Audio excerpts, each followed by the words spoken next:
इस वीडियो में हम देखने जा रहे हैं जो एक्सरसाइज 5.3 है उसको सॉल्व करने के लिए जो रिक्वायर्ड कॉन्सेप्ट है। ठीक है, रिक्वायर्ड कॉन्सेप्ट क्या है कि पूरी एक्सरसाइज 5.3 को सॉल्व करने के लिए हमें sum of first n terms of an AP का जो फॉर्मूला होता है वो पता होना चाहिए। Sum of first n terms का मतलब, जैसे मान लो कोई एपी है, एपी मान लेते हैं कि 1 है, फिर 3 है, फिर 5 है, फिर 7, फिर 9, इस तरह से मान लो ये जा रही है। मान लो कि ये 15 तक जा रही है। ठीक है, ये 15 तक एक एपी जा रही है। कहा जाता है कि फर्स्ट एन टर्म्स मतलब कि मान लो 1 से लेके 5 तक, मतलब ये सम ऑफ क्या हो गया, 1 2 3, तो 3 टर्म्स हो गए। ठीक है, तो 3 टर्म्स का जो समीशन होगा मतलब कि 1 + 3 + 5 ये बराबर कितना होगा। कहा जाता है आपसे कि फर्स्ट 5 टर्म्स का मतलब 1 से लेके 9 तक, 1 3 5 7 9, 1 2 3 4 5, मतलब कि 5 टर्म्स का मतलब क्या हो गया, मतलब कि 1 + 3 + 5 + 7 + 9, ये कितना होगा। आप समझ रहे हो, फर्स्ट एन टर्म्स का जो समीशन होगा वो कितना होगा। तो अब यहाँ पे तो बहुत छोटा सा है, 1 3 5 7 9, जबान से आप मुजबानी जोड़ देंगे। लेकिन जो सवाल बनते हैं उसमें इतने कम टर्म्स नहीं होते हैं और वहां पर टर्म्स भी बड़े बड़े हो सकते हैं। जैसे कि ये मान लो 15 है, मान लो 15 पे ये नहीं रुक रहा है, ये रुक रहा है मान लो जाके आपका 1001 पर। तो अब इसके सम ऑफ टर्म्स कैसे निकालेंगे। अब तो आप गिनने नहीं बैठोगे ना कि 1 + 3 + 5 7 + 101 + 103, ये सब नहीं करने बैठेंगे। उसका क्या निकालेंगे हम उसका एक फॉर्मूला डराइव करेंगे। ठीक है, मतलब कि एक फॉर्मूला बनाएंगे कि कैसे बनेगा एक फॉर्मूला बना लेंगे कि sum of first n terms का फॉर्मूला क्या है। उस बेस पे अपनी एपी में से कुछ कुछ चीजें निकालेंगे और उस फॉर्मूले में पुट इन करेंगे वैल्यू, और हमें क्या पता लग जाएगा कि इसका समेशन कितना आएगा। अच्छा, एक बात और ध्यान रखना कि इसको हम ये भी बोल सकते हैं जैसे sum of first n terms, या फिर सम अप टू क्या, nth टर्म। ठीक है, कि sum of an AP up to nth term, मतलब कि थर्ड टर्म तक का सम निकालो, फिफ्थ टर्म तक का सम निकालो, इस टर्म तक का सम निकालो, ये जो भी टर्म होगा। ठीक है, और उसके बाद हम एक्सरसाइज 5.3 सॉल्व कर देंगे, शुरू करना। ये बात ध्यान रहे कि अगर एक बार ये बात समझ में आ गई सम ऑफ फर्स्ट एन टर्म्स, जो मुझे यकीन है और मुझे काफी बिलीव भी है कि समझ आ जाएगी आपको, तो आपके लिए एक्सरसाइज 5.3 बहुत इजी हो जाएगी। इनफैक्ट पूरी एपी ही इजी ही है। ठीक है, एक बार अच्छे से फॉलो कर लेते हैं, आप अच्छे से पढ़ लेते हैं तो एपी बहुत इजी चैप्टर लगता है। ठीक है, तो फर्स्ट अपना टॉपिक हम डिस्कस करना स्टार्ट करते हैं। फर्स्ट टॉपिक क्या है, sum of first n terms of an AP. अब देखो, जो एनसीईआरटी में इसका जो फॉर्मूला दिया गया है और जिस तरह से उस फॉर्मूले को बनाया गया है वो बड़ा मतलब टेढ़ा मेढ़ा है। ठीक है, बट आप मेरी कहानी सुनोगे और ध्यान से एक बार कहानी को सुन लोगे, फॉर्मूला ऑटोमेटिकली आपके ब्रेन के अंदर बैठ जाएगा। कहानी सुनना शुरू करो। क्या है कहानी, जैसे मान लेते हैं कि मुझे एक कोई एपी देता है, उसने एपी दिया, यही मान लेते हैं 1, फिर बोला कि 3, फिर है 5, फिर है 7, फिर है 9, फिर है मान लो 11 आएगा, फिर आएगा 13 और फिर आएगा 15। ये 8 टर्म्स की मुझे एक एपी देता है, कहता है कि इसका समेशन निकालो, मतलब कि इसका सम निकालो कि 1 + 3 + 5, और इस तरह से लेकर जब मैं 15 तक प्लस कर दूंगा तो कितनी वैल्यू आएगी ये फाइंड आउट करो। यही मतलब हुआ sum of first n terms of an AP का। ठीक है, तो मैं क्या देखता हूँ, मैं एक चीज देखता हूँ। देखो मैंने क्या ऑब्जर्व किया, मैंने ऑब्जर्व किया कि पहला टर्म जोड़ूंगा और 15 और लास्ट टर्म जोड़ूंगा, समझ रहे हो, पहला और लास्ट जोड़ूंगा तो कितना आएगा। देखो कितना आ रहा है, 16 आया, 1 + 15 16 आया। फिर मैंने कहा कि इधर से दूसरा टर्म जोड़ता हूँ, इधर से दूसरा टर्म कौन है, 3 है। ठीक है, और पीछे से भी दूसरा टर्म जोड़ता हूँ, तो पीछे से दूसरा टर्म जोड़ा तो फिर कितना आया, 3 + 13 कितना आ गया, 16 आ गया। फिर मैं क्या करता हूँ, आगे से तीसरा टर्म और पीछे से तीसरा टर्म ये जोड़े, क्या आया, फिर से 11 + 5 कितना आ गया, 16 आ गया। उसके बाद हम एक बार और जोड़ते हैं, 7 जोड़े और 9 जोड़े, मतलब कि आगे से चौथा, इधर से चौथा और पीछे से चौथा, इसको जोड़े तो फिर कितना आया, 16 आया। तो मैंने सबको तो जोड़ ही लिया, 1 को जोड़ ही लिया, 15 को जोड़ ही लिया, 3 5 7 9 सब तो जुड़ गए। अब सब जुड़ के आ रहे हैं बराबर, सब कितने आ रहे हैं, सब 16 आ रहे हैं, ठीक है, 16 आए। अब सब मिल के एक नंबर आए, लेकिन ये जोड़ू कितनी बार, तो 4 बार जुड़े, तो 16 + 16 + 16 मतलब क्या आ गया, 64। तो मैंने बोल दिया कि 64 आएगा प्लस। तो एपी की एक प्रॉपर्टी होती है, ध्यान रखना क्या प्रॉपर्टी है, वो प्रॉपर्टी ये है कि, लिखता हूं मैं, sum of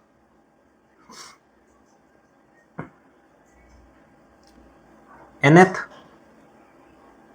term from first plus, ये याद नहीं करना, एक बार देखोगे खुद ही समझ में आ जाएगा, ठीक है, sum of nth term from last, ठीक है। ये जो होता है ये बराबर होता है सम ऑफ, अब मैं एक मान के चलता हूं kth, ठीक है, kth term from first plus एक ही बात लिखेंगे, sum of nth term from first, sum of भी क्यों लिखना है, nth term from first plus nth term from last is equal to sum of is equal to kth term from first plus kth term from last. हाँ, sum of लिखना ही क्यों है, ठीक है, ये समझ में आ रहा है।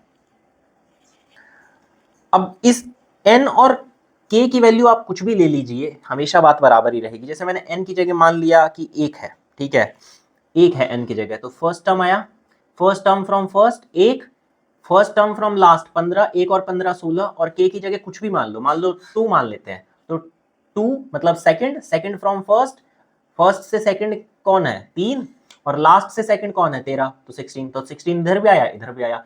इसी तरह से अगर तुम k की जगह कुछ भी मान लोगे, मान लो तुमने k की जगह 3 मान लिया, तो आगे से तीसरा पीछे से तीसरा, फिर जोड़ोगे फिर 16 आ जाएगा। तो ये चीज होती है, ठीक है, क्या होती है, ये चीज होती है एपी के अंदर, ठीक है, क्योंकि कॉमन डिफरेंस बराबर चलता है, इसीलिए ये चीज अप्लाई होती है, ठीक है। तो इसका मतलब समझ में आया कि हमें जोड़ना तो सेम ही चीज है, मतलब कोई एक चीज हमें जोड़ना है बार बार। जैसे यहाँ पे हम 64 को ही बार बार जोड़ रहे थे, देखो थोड़ा स्पेस यहाँ चाहिए भी मुझे, ठीक है, तो हम 16 को ही बार बार जोड़ रहे थे, तो मतलब हमें सेम चीज को बार बार जोड़ना है, ठीक है। यहां मैंने क्या लिख दिया कि सेम चीज को मुझे बार बार जोड़ना है। वो सेम चीज क्या है, शुरुआत का टर्म और लास्ट टर्म में मान लेता हूं, ठीक है, शुरुआत का टर्म मैं कोई भी मान सकता हूं, इसको और इसको भी मान सकता हूं, इसको और इसको भी मान सकता हूं, लेकिन ये सब हमें ज्यादातर केसेस में दिए नहीं होते। हमें एपी कैसे दी होती है, 1 3 5 और फिर लास्ट में 15 दे देगा, 1 3 5 7 लास्ट में 15 दे देगा, तो मैं 13 तो निकाल ही नहीं पाऊंगा, 11 वो सब निकालना पड़ेगा फिर मुझे। तो मैं एक काम करता हूं, मैं फर्स्ट और लास्ट ले लेता हूं, क्योंकि फर्स्ट और लास्ट हमेशा दिया होता है, समझ आ गया। तो first term plus last term, इन दोनों को जोड़ के एक नंबर आ जाता है, जैसे यहाँ 16 आया था वैसे हर एक एपी के लिए कोई नंबर आ जाएगा, ठीक है। अब ये मल्टीप्लाई होगा किसी से, जैसे ये 16 4 से मल्टीप्लाई हुआ था, 4 बार जोड़ा था, तो ये कितने से मल्टीप्लाई होगा। अब मुझे ये बताओ कि अगर 8 टर्म्स होते हैं, तो एक बार में 2 गए, फिर एक बार में 2 गए, फिर एक बार में 2 गए, फिर एक बार में 2 गए, तो आधी बार जोड़ना पड़ेगा इसको। जैसे यहाँ पे 16 को 4 बार जोड़ना पड़ा था, तो इसको जितने नंबर ऑफ टर्म्स है उसके आधे बार जोड़ना पड़ेगा, तो n/2 बार जोड़ना पड़ेगा, मतलब कि n/2 से मल्टीप्लाई करना पड़ेगा। समझ में आ गया, मतलब कि सम nth टर्म तक, Sn क्या है, sum of an AP up to nth term तक क्या होगा, पहला और लास्ट वाले को जोड़ लो और उसको नंबर ऑफ टर्म्स के आधे से मल्टीप्लाई कर दो, तो सम तुम्हें मिल जाएगा, ठीक है। समझ में आ रहा है क्या हो रहा है। अब देखो क्या हुआ, ये कहानी जो है बहुत आसानी से सब बहुत लोगों को समझ में आ गया, लेकिन बहुत लोगों के दिमाग में डाउट आ जाएगा। डाउट क्या आएगा, डाउट ये आएगा कि देखो सर या देखो भैया, आपने ये एपी ली जिसमें 8 टर्म्स थे, आप क्या कहोगे, इसमें 8 टर्म्स हैं, 8 टर्म्स हैं, मतलब कि इवन नंबर ऑफ टर्म्स हैं, इवन नंबर ऑफ टर्म्स हैं। तो इवन नंबर में तो इधर वाला जुड़ता है, इधर वाला जुड़ता है, इधर वाला जुड़ता है, इधर वाला जुड़ता है, फिर इधर इधर इधर इधर, तो लास्ट में कोई बचता नहीं है, कोई भी नहीं बचा है, सब जुड़ गए हैं इधर उधर, मतलब अपने पेयर के साथ जुड़ गए हैं। तो इसमें तो ये सब फॉर्मूला बड़ा इजीली अप्लाई हो जा रहा है। लेकिन जहां पर ऑड नंबर ऑफ टर्म्स होंगे वहां कैसे अप्लाई होगा? ठीक है, ऑड नंबर ऑफ टर्म्स होंगे तो कैसे अप्लाई होगा? तो फिर कैसे अप्लाई होगा? इसमें भी अप्लाई होगा, देखो कैसे होता है। जैसे मान लो कि 1 है, फिर 3 है, फिर 5 है, फिर 7 है, फिर 9 है, फिर 11 है, फिर 13 है, और इस बार मैं 15 नहीं ले रहा हूं। तो अब मेरे पास टर्म्स कितनी बनी है? 7, 1 3 5 7 9 11 13, 1 2 3 4 5 6 7, 7 ही टर्म्स हैं इस बार। अब 7 टर्म्स में कैसे अप्लाई होगा? देखो कैसे अप्लाई होता है। फिर से वही वाला चीज करो कि nth term from first plus nth term from last is equal to kth term from first और kth टर्म फ्रॉम लास्ट। मतलब कि ये 1 है और ये 13 है, इन दोनों को जोड़ो, कितना आया? ये दोनों को जोड़ के कितना आया? 14। अच्छा, 3 और 11 को जोड़ो, फिर कितना आ गया? 14 आ गया।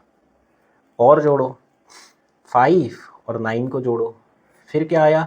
14 आया। अब देखो 7 तो बच गया, 7 क्या बच गया है? अकेला बच गया। अब तो ये किसी के साथ जुड़ेगा नहीं। आप समझ रहे हो कि डाउट आपका अगर आ रहा है तो इसका मतलब आपका दिमाग चल रहा है, अच्छा है दिमाग, ठीक है, मतलब समझ में आ रहा है। डाउट नहीं आया तो फिर इसका मतलब आप रट रहे थे। 7 तो अकेला बच गया, अब ये तो जुड़ेगा नहीं। तो यहाँ पे वो नंबर कौन सा है जिसको बार बार जोड़ा जा रहा है? 14। ठीक है, first plus last, first plus last ही है ना, 1 प्लस 13 यही है। तो इसका मतलब ये देखो, फर्स्ट प्लस 1 प्लस 13, मतलब फर्स्ट प्लस लास्ट को जोड़ा जा रहा है तो 14 आ रहा है, और इसी को किसी नंबर से मल्टीप्लाई करना है। ठीक है, तो कितने से मल्टीप्लाई करें? तो 3 बार तो मल्टीप्लाई होगा ही, मतलब 3 बार तो मल्टीप्लाई होगा ही, प्लस 1 बार और मल्टीप्लाई होगा। पर कौन मल्टीप्लाई होगा? तो ये भी ध्यान रखना कि जितना फर्स्ट प्लस लास्ट होता है, ये प्लस ये जितना होता है उसका आधा कर देते हैं तो बिल्कुल मिडल वाली टर्म आ जाती है। कोई भी ऐसी एपी है, कोई भी एपी है जहां पर इवन नंबर ऑफ टर्म्स नहीं है, ऑड नंबर ऑफ टर्म्स है, ऑड नंबर ऑफ टर्म्स है, तो जो मिडल टर्म होती है, मिडल टर्म जो होती है वो क्या होती है? एवरेज होती है। किसकी average? Average of first plus last. मतलब फर्स्ट और प्लस लास्ट जो होता है उसका हम आधा जोड़ देंगे, उसका जब आधा कर देंगे, फर्स्ट प्लस लास्ट का जब हम हाफ कर देंगे तो हमें बिल्कुल बीच वाला मिल जाएगा। तो आधा इसके नाम का भी जुड़ेगा, समझ रहे हो? देखो इसको हटाओ, ये बात अब आपको समझ में आ गई, नहीं तो क्लियर नहीं रहेगा तो आपको समझ में नहीं आएगा। 14 आपको समझ में आ गया, 3 बार जुड़ रहा है, ये भी समझ में आ गया। अब क्या होगा? इन दोनों का जो एवरेज होगा फर्स्ट प्लस लास्ट का, वही मिडल टर्म होगी। ये मैंने यहाँ पर आपको अभी बताया। मिडल टर्म बराबर क्या होता है? Average of first plus last. किसी भी एपी में देख लेना, फर्स्ट प्लस लास्ट करोगे तो एवरेज जो निकल के आएगा वही बिल्कुल बीचों बीच में जो टर्म होगा वही होगा। और बीचों बीच में कौन होगा? तभी हो सकता है अगर ऑड नंबर ऑफ टर्म्स हो। जैसे अगर इवन नंबर ऑफ टर्म्स हो जाएंगे तो मिडिल टर्म तो होगी नहीं, फिर तो मिडल में 2 आ जाएंगे। समझ में आ रहा है? तो मिडल में 1 आ रहा है तो इसका मतलब ये दोनों का एवरेज होगा। तो इसका मतलब 3 बार तो ये n/2 के नाम का मान लो जुड़ेगा। ठीक है, देखो क्या हो रहा है, 3 बार तो जुड़ गया। ठीक है, टोटल टर्म्स कितनी थी? 7 टर्म्स थी, 7 टर्म्स थी यहाँ पर। ठीक है, 7 टर्म्स। तो इसमें से 6 का आधा किया मैंने, ठीक है, और एक बार उसका आधा जुड़ेगा। मतलब मिडल टर्म कितना है? Average of first plus last. मतलब कि फर्स्ट प्लस लास्ट का अगर मैं एवरेज करूं तो क्या होता है? First plus last divided by 2। तो मतलब पहला और अंतिम जोड़ेंगे मतलब 14, उसका आधा मतलब कि उसका 0.5, उसका 0.5 और जुड़ेगा। समझ में आ गया? 3 प्लस 0.5 क्यों आ रहा है? 3 तो आया, जो 6 है, 6 टर्म्स थे उसकी वजह से। एक मिडल वाला टर्म बच गया। मिडल वाला टर्म क्या है? फर्स्ट प्लस लास्ट का आधा है, तो इसका मतलब इसी का आधा है। इसका मतलब इसी का आधा होना मतलब क्या हुआ? इसका 0.5 टाइम्स। और ये बराबर कितना होगा? ये बराबर कितना होगा? ये जो है ये बराबर कितना होगा? सोचो ध्यान से।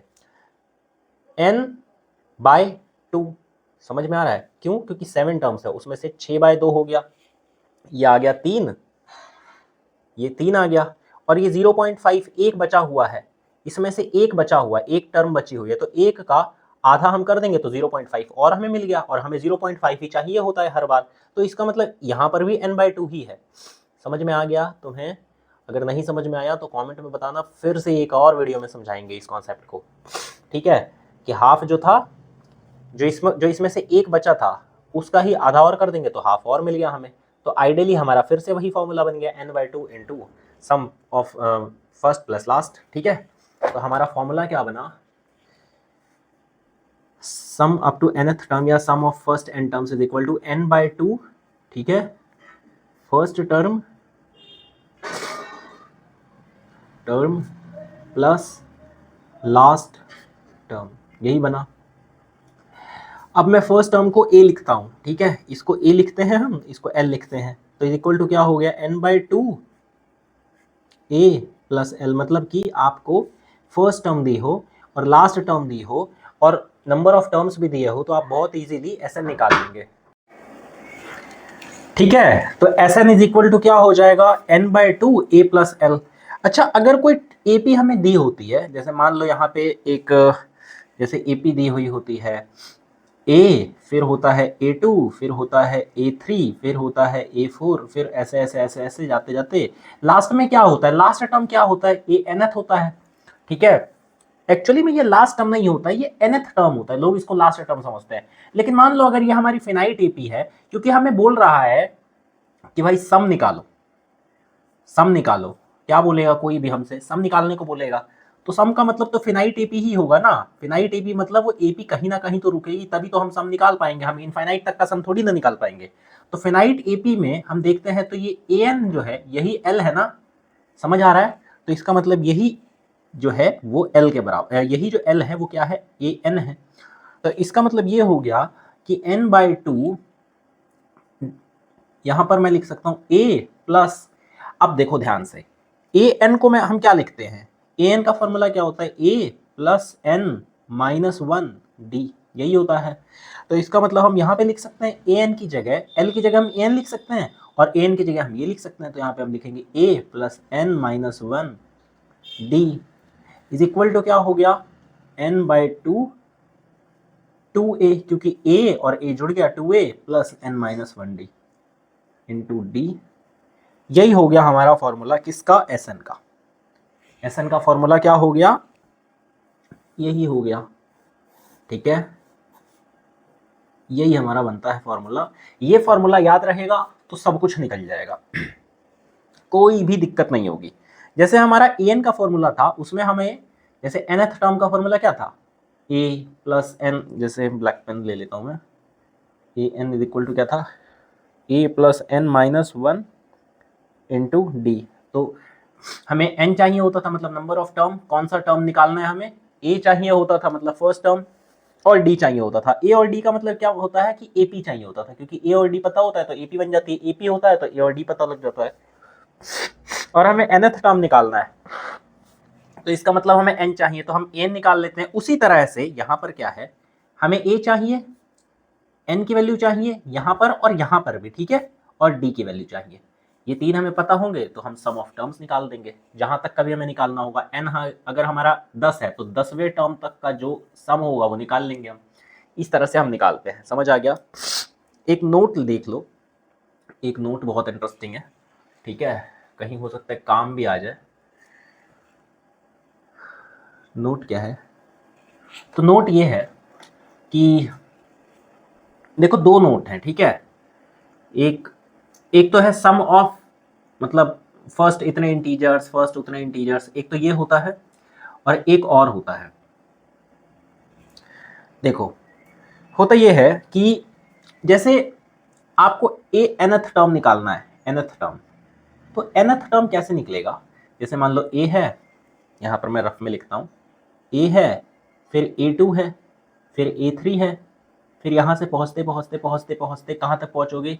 an-1 तक पहुँचोगे और फिर an तक पहुँच जाओगे, ऐसा ही होगा कुछ, ठीक है? तो अगर मुझे an निकालना है, क्या निकालना है? ए एन, ये वाला टर्म मुझे निकालना है। तो मैं क्या करूंगा, यहां से यहां तक का टर्म ले लूंगा, यहां से यहां तक का सम ले लूंगा, ठीक है, और इसमें से माइनस कर दूंगा यहां से यहां तक का सम। आप समझ रहे हो, सम कितने टर्म्स का, एन टर्म्स का, मतलब कि एस एन ले लूंगा एन तक, और सम ले लूंगा एन माइनस वन तक, एस एन माइनस वन। इस बड़े वाले में से ये छोटे वाला माइनस कर दूंगा, तो जो बचेगा वो यही तो होगा, क्योंकि इसी में ये जुड़ के तो ये बना होगा। तो इसीलिए हम लिखते हैं A n is equal to S n minus S n minus one. एक तो ये नोट हो गया, ठीक है। एक और नोट देखो ध्यान से, ये पूछ लेता है, तो हो सकता है कि इस चैप्टर में तो उतने रिक्वायरमेंट ना हो, लेकिन दूसरे चैप्टर्स में रिक्वायरमेंट हो सकती है। मतलब चैप्टर्स क्या, इन फ्यूचर रिक्वायरमेंट आएगी ही। कहता है कि फर्स्ट, देखो फर्स्ट एन नेचुरल नंबर्स जो है उसका सम निकालो, नेचुरल नंबर्स का सम निकालो, sum of first n natural numbers. Natural number क्या होता है, 1 2 3 4 इस तरह से एन तक जाएगा, उसका सम निकालना है। तो ये तो बहुत आसान है, लगा दो ये वाला फॉर्मूला, ठीक है। इससे बेटर है फर्स्ट प्लस लास्ट वाला निकालना, फर्स्ट प्लस लास्ट वाला फॉर्मूला लगाना, ठीक है। क्यों, क्योंकि फर्स्ट पता ही है हमें, लास्ट पता ही है। तो ए इज इक्वल टू क्या होगा, ए इज इक्वल टू है 1, लास्ट टर्म जो एल है वो है एन, और नंबर ऑफ टर्म्स एन बराबर कितने हैं, एन ही है, ठीक है, 1 2 3 4 5 6। तो समेशन कितना होगा, sum of first n natural numbers कितना होगा, n/2, ठीक है, n/2 होता है हमेशा। एपी का सम कितना होता है, ये एक एपी है ना, इसका सम कितना होगा, n/2, first plus last, first plus last क्या हो गया, फर्स्ट ये होता है और लास्ट ये है, इज इक्वल टू n। अब n 1 प्लस n को हम n+1 भी लिख सकते हैं, इसमें कोई प्रॉब्लम नहीं होती है, इज इक्वल टू Sn। ये भी हो गया, ठीक है। ये भी क्या हो गया, एक तरह से आपको इन फ्यूचर बहुत काम आएगा, ठीक है, कि कई कॉम्पिटेटिव एग्जाम्स में, या जहाँ पर भी कॉम्पिटेटिव एग्जाम्स ना भी दो, कोई बहुत इंपॉर्टेंट है भी नहीं, ठीक है, तो किसी कहीं पर भी आपको बोला जाता है कि 100 तक जो है, 1 से लेकर 100 तक के नंबर्स जो हैं उसका सम निकालो, तो आप ये फॉर्मूला अप्लाई करेंगे। 100 तक में कितनी टर्म्स होंगी, 100 टर्म्स होंगी, 100 टर्म्स होंगी, तो 100 और फिर क्या है, देखो n की जगह 100, फिर n की जगह 100 प्लस 1 डिवाइडेड बाई 2, इसको सॉल्व कर लोगे, आंसर आ जाएगा, ठीक है। तो यही थे दो नोट्स, दोनों आपने देख लिए, इससे ज़्यादा की ज़रूरत पड़ेगी नहीं, और अगर पड़ गई तो बीच में समझ जाएंगे हम, ठीक है। अब हम आगे करते हैं एक्सरसाइज, एक्सरसाइज सॉल्व करना शुरू करते हैं। तो एक्सरसाइज जो है वो ये है, फर्स्ट क्वेश्चन देखते हैं। एक्सरसाइज में काफ़ी क्वेश्चंस हैं इसमें भी, ठीक है, आई थिंक 20 क्वेश्चंस हैं, ओके, हाँ 20 सवाल है, 20 सवाल है।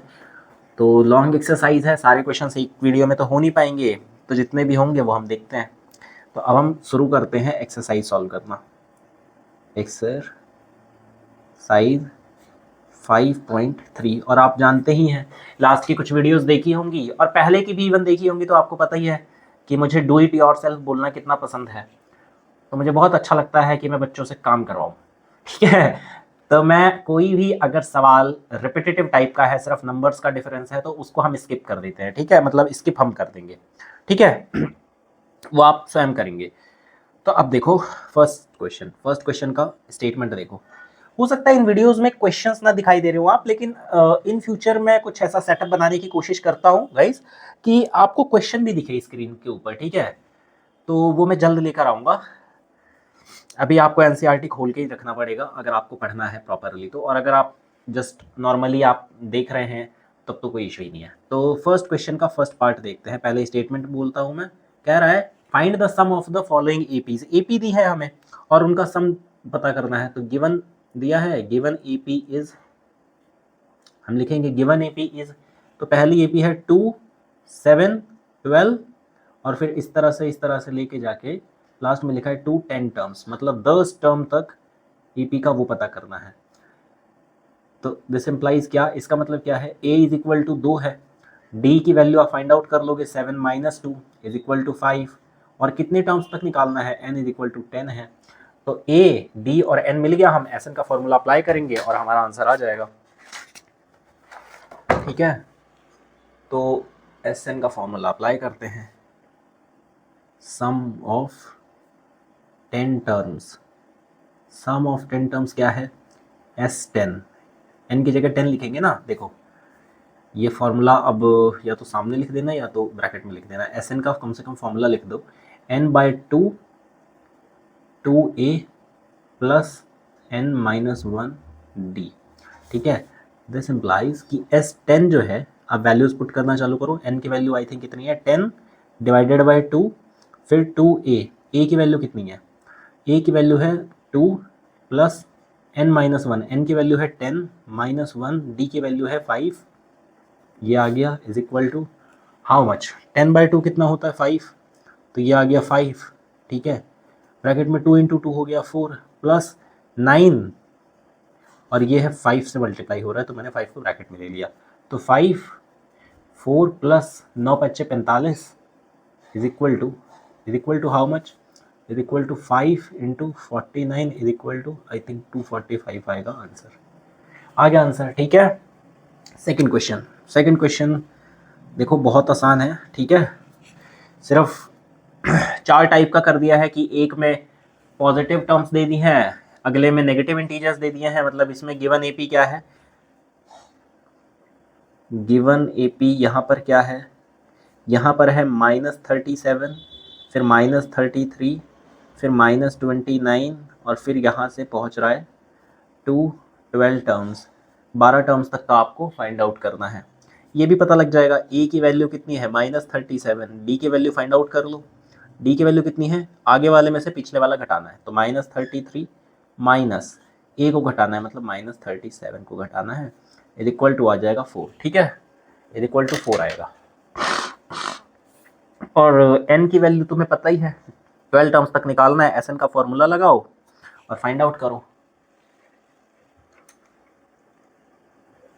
गिवन एपी क्या है -37, फिर से बता देता हूँ क्योंकि पेज सेटअप पेज बाहर हो गया था वीडियो फ्रेम से, ठीक है। तो एपी दी है हमें -37, -33, -29, 12 टर्म्स का निकालना है। ए की वैल्यू -37 आएगी, फिर डी की वैल्यू -33 माइनस प्रीवियस टर्म्स, मतलब कि -33 minus -37 is equal to 4, n की वैल्यू 12 है, एस एन की वैल्यू तुम फाइंड आउट कर लोगे। नाउ थर्ड जो है वो देखो, अब थर्ड वाले में पॉइंट में ले गया है, ठीक है, तो वो कर सकते हो आप, ठीक है। अब देखो ये चीज़ें नहीं करवाने लायक है कि मैं पॉइंट वाला कराऊँ ये सब, ठीक है, ये भी डू इट योरसेल्फ कर लोगे आप, ठीक है।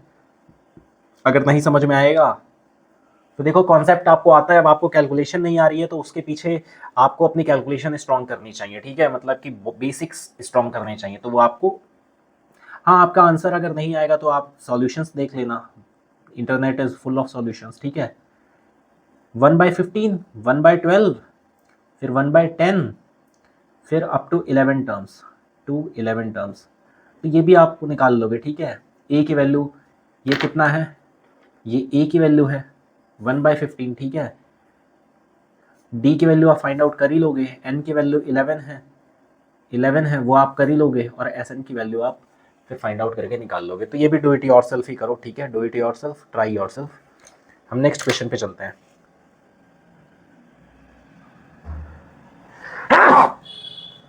सॉरी दोस्तों, जुकाम भी हो गया है, ठीक है।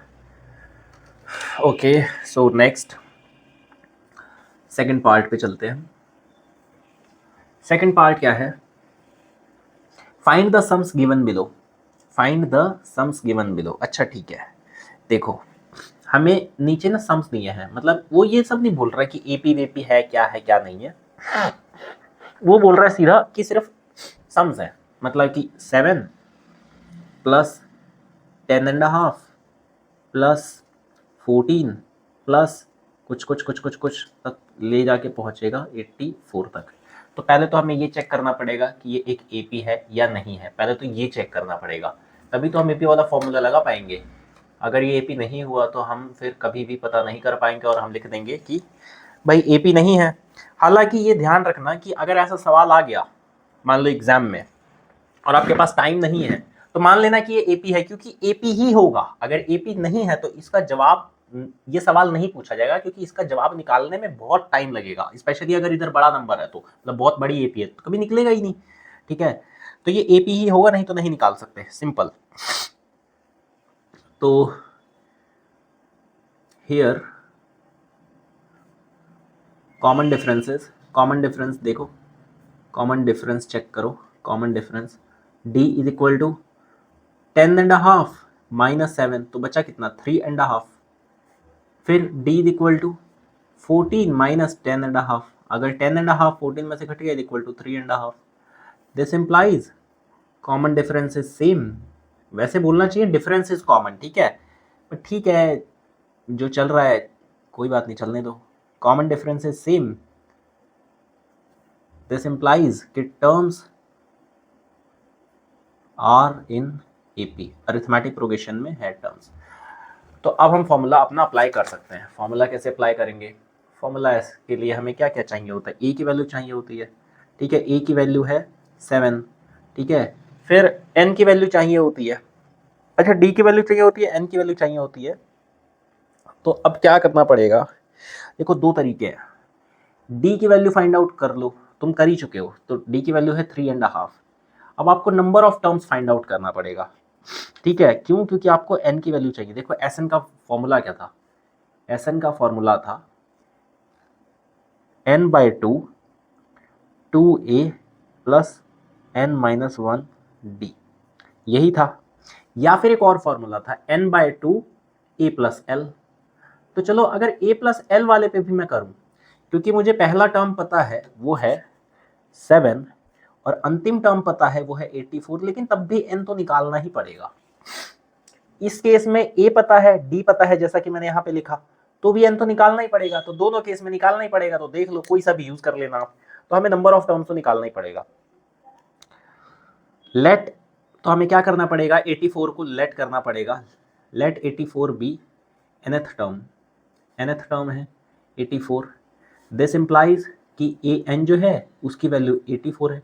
अब इसके लिए n की वैल्यू आप फाइंड आउट कर लो। n की वैल्यू फाइंड आउट करोगे तो कितना आएगा? a प्लस एन की जगह हम क्या लिखते हैं?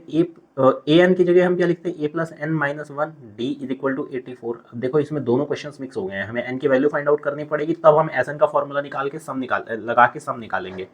तो a plus n minus 1 d, a की वैल्यू है 7 प्लस एन माइनस 1 डी की वैल्यू है 3.5, 3.5 is equal to 84। This implies कि n माइनस 1 3.5, अब 3.5 की जगह मैं 7.5 लिख रहा हूँ, पता ही कैसे होगा, ठीक है, मिक्स्ड को प्रॉपर फ्रैक्शन में कैसे कन्वर्ट करते हैं। और ये 7 प्लस में था तो उधर जाके माइनस में हो जाएगा, तो 84 माइनस 7 कितना आ गया? 77 आ गया क्या? 77। This implies n minus 1 is equal to 77 multiply 2/7। अब ऐसा कैसे हुआ? देखो ये यहां से आया डिवाइड में,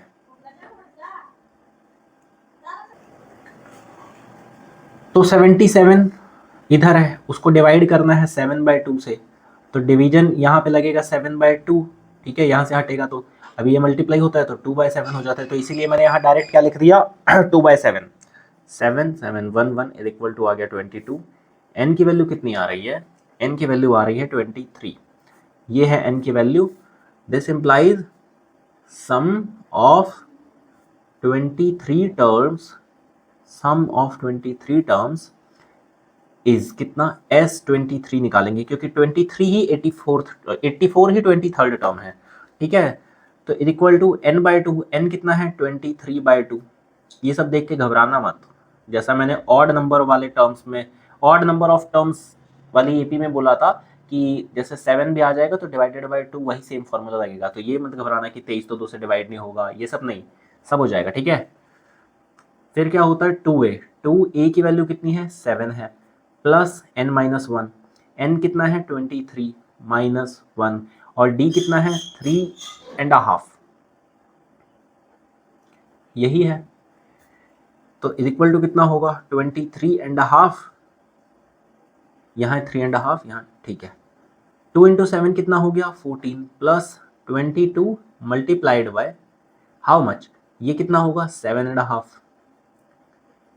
अब 7.5 कटेगा तो कितना बनेगा? देखो ये कितना बनेगा? ये बना 11 और 11 7 77, ठीक है, 77 बन गया। ये फ्रैक्शन में जा रहा है ये वैल्यू, ठीक है, कोई बात नहीं, जा सकता है, फ्रैक्शन में भी जा सकता है। फ्रैक्शन टर्म्स हैं, अपने ही हैं, पराए नहीं है, ठीक है। तो 23/2 मल्टीप्लाई 14 और 77 कितना होगा, 14 और 77 हो जाएगा 91 इज इक्वल टू, अब ये सब तुम्हें मल्टीप्लाई करना पड़ेगा, ठीक है। तो 91 इंटू 23 3 2 7 27 2 18 2 20 2093।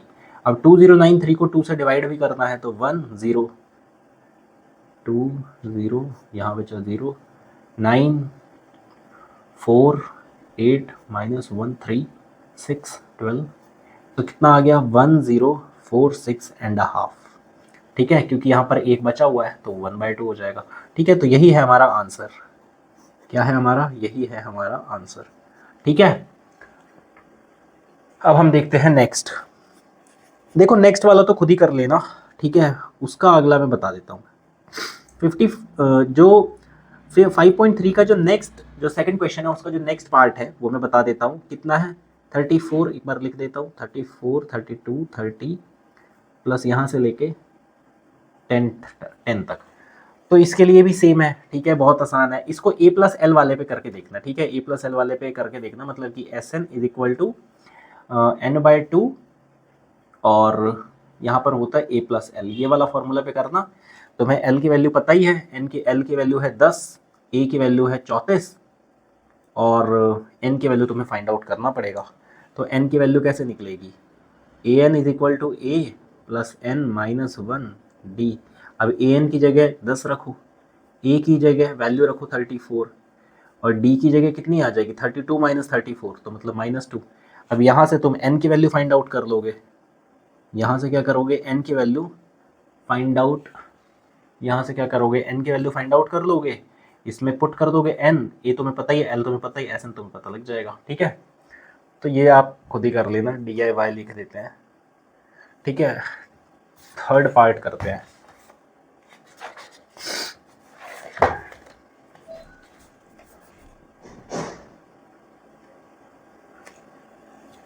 थर्ड पार्ट थोड़ा ट्रिकी है, चैलेंजिंग है, ठीक है। ट्रिकी नहीं है, मतलब कि जिसे अलजेब्रा अच्छे से आती होगी, -5 +5 ये सब जिसको अच्छे से आता होगा वो कर लेगा। तो यहाँ पर जो दिया हुआ है terms plus -8 plus -11 plus this and then plus -230, ठीक है। सबसे पहले हमें चेक करना पड़ेगा, जो सेकंड क्वेश्चन था इससे सेकंड क्वेश्चन नहीं, जो सेकंड पार्ट था उसमें भी चेक कर लेना, उसमें मैं बोलना भूल गया, ठीक है। तो चेक करेंगे, check if it is an AP, check if it is an AP। कैसे चेक करेंगे, कॉमन डिफरेंस निकालेंगे, ठीक है, कॉमन डिफरेंस। तो d की वैल्यू फाइंड आउट करी, -8, देखो अगला टर्म तो ये है, देखो टर्म्स कौन कौन से हैं, एक है -8, एक है -5, तभी तो ये प्लस करने को बोल रहा है, फिर प्लस करने को बोल रहा है -11, फिर प्लस, इस तरह से निकालना है, ठीक है। तो सबसे पहले -8 माइनस, क्योंकि कॉमन डिफरेंस निकलता है अगले में से पिछला घटा के, तो अगला है -8, उसमें से माइनस किया -5 को, तो कितना आ गया -3 आ गया। इसी तरह से नेक्स्ट के लिए -11 माइनस -8, फिर से आ गया -3, ठीक है। कॉमन डिफरेंस इज सेम, हम क्या लिखेंगे कि जो कॉमन डिफरेंस है is same, this implies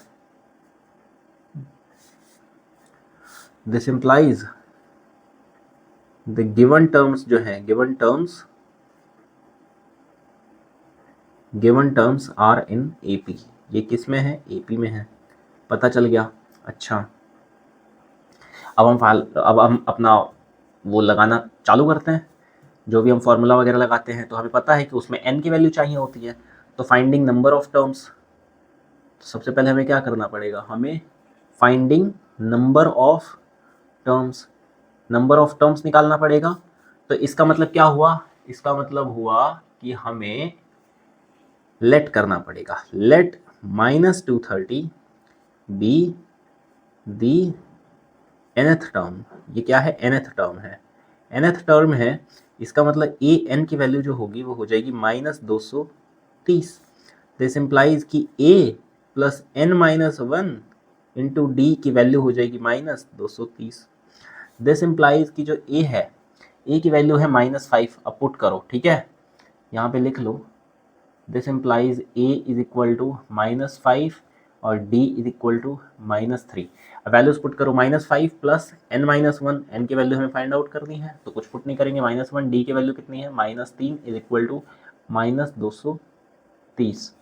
this implies कि n -1 into -3 is equal to -230 plus 5 is equal to -225।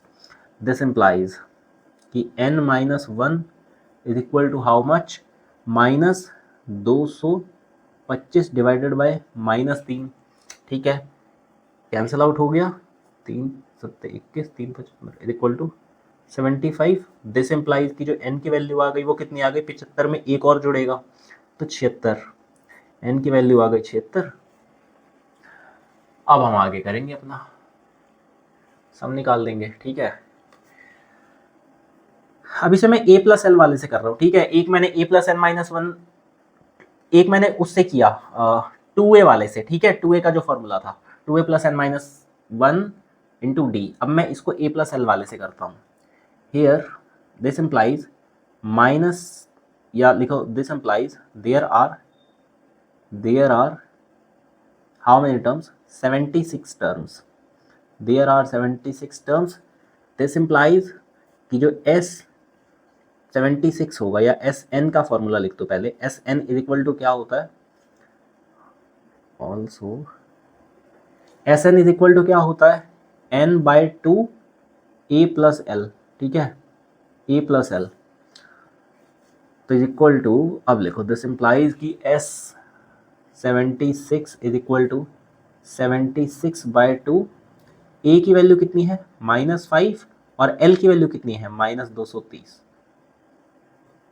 Is equal to 76 by 2 और -5 प्लस -230, तो ये हो जाएगा -235। अब देख लो क्या करना है, कैसे सॉल्व करना है। इसे आप सॉल्व कर लेना और जो आंसर आएगा वही आपका आंसर होगा, ठीक है। जो आंसर आएगा इसको सॉल्व करके वही आपका फाइनल आंसर होगा, ठीक है। 3 क्वेश्चन हम कर चुके हैं। आई थिंक वीडियो अब 1 घंटे से भी ज़्यादा हो ही जाएगी।